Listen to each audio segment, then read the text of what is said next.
Walang masama sa bago. Gusto nga natin, bagong saing, bagong ligo, bagong boyfriend, bagong bayan, bagong pag-asa at bagong Pilipinas. Kung saan, ang bawat bata sa public elementary school ay pwedeng kumain ng libreng pananghalian, na pwedeng makatapos ang anak ng mahihirap, ng ating magsasaka ay magkakaroon ng libreng irigasyon, na maraming magkakagustong mamuhunan sa ating bansa sapagkat lalabanan natin ang korupsyon, na ang ating mga allies ay tutulong sa atin sapagkat tayo ay isang bansang mahalaga sa komunidad ng ibang mga bansa.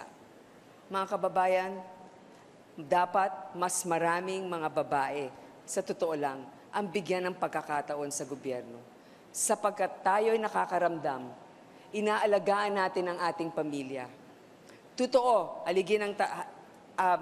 kailangan ng ilaw ng tahanan, pero higit sa lahat, kailangan ng pagmamahal, pag-aruga at pagprotekta, kaya ng mga babae.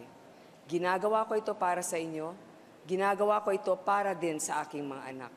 Sabay-sabay po tayo sa kinabukasan na maipagmamalaki natin, sa isang bansang maipagmamalaki natin, sa isang bansa kung saan hindi lamang iilan ang mayaman, kung saan hindi lamang iilan ang maligaya, kung saan lahat tayo ay sama-sama, puti ka man, pula, dilaw, o kung anumang kulay. Pagkatapos ng halalan, tayo ay iisa, Pilipinong nagmamahal sa bansa.